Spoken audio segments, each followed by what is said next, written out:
Hi guys, welcome to our channel. ఈరోజు మా video ఏంటంటే మేము నిన్న బీఫ్ కర్రీ చేసాం కదా, అందులో కొంచెం కర్రీ మిగిలింది. దాన్ని ఈరోజు మేము గోంగూర వేసి చేయాలనుకుంటున్నాం.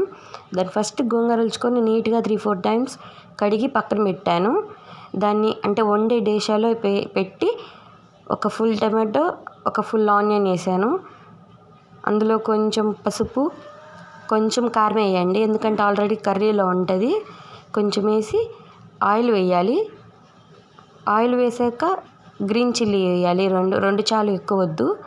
గ్రీన్ చిల్లీ వేసేసి ఇంకా అది గ్యాస్ మీద పెట్టేయడమే. మీడియంలో పెట్టేసి గ్యాస్ మీద పెట్టేయాలి. చివరిలో కొంచెం వాటర్ వేయండి, ఎక్కువ వద్దు, మళ్ళీ గోంగూరలో వాటర్ వస్తుంది.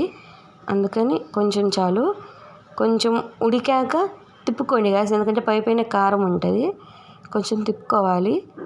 తిప్పేసి మళ్ళీ మూత పెట్టేసి ఉడకనివ్వాలి. ఎక్కువసేపు అవసరం, ఒక 10 minutes చాలు. ఇది ఉడికినాక మీకు తెలుస్తుంది, పైన ఆయిల్ పేరుకోవడం తెలుస్తుంది. ఇంకా ఉడికినాక కొంచెం హైలో పెట్టేసి ఇంకా ఆపేసి రుబ్బుకోవడమే, ఇంకేం లేదు. రుబ్బుకున్నాక నిన్నటి కర్రీ ఉంటుంది కదా, అది తీసేసి అందులో వేయడమే. అందులో వేసేసి దాన్ని కొంచెం బాగా కలపాలన్నమాట. మొత్తం మిక్స్ అయిపోవాలి. మొత్తం కలిపేసినాక కొంచెం సాల్ట్ వేయండి, కర్రీలో ఉంటుంది ఆల్రెడీ, అందుకని కొంచెం చాలు సాల్ట్, ఎక్కువ అవసరం లేదు. కొంచెం వేయండి గైస్.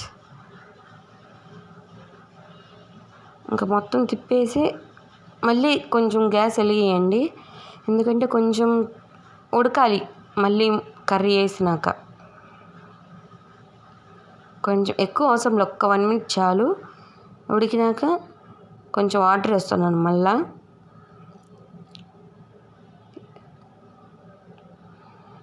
గ్యాస్ ఇదంతా కలిపేసి అయిపోయినాక ఒక్క 5 minutes అలా ఉంచి కొత్తిమీర వేయండి చివరిలో. కొత్తిమీర వేసినా కానీ ఒక 1 minute అలాగే ఉంచండి, ఆ పచ్చిదంతా పోతుంది అనమాట. కొత్తిమీర వేసేసి ఒక్క 1 minute ఉంచి గ్యాస్ ఆఫ్ చేయడం, ఇంకేం లేదు. కానీ చాలా బాగుంది గైస్, ఒకసారి ట్రై చేయండి. మీకు నచ్చితే చెప్పండి, ఏదైనా మిస్టేక్స్ ఉంటే చెప్పండి, నేను క్లియర్ చేస్తాను. అంటే నాకు అంతగా రాదు వండడం. ప్లీజ్ ఒక్కసారి చూసి ట్రై చేయండి.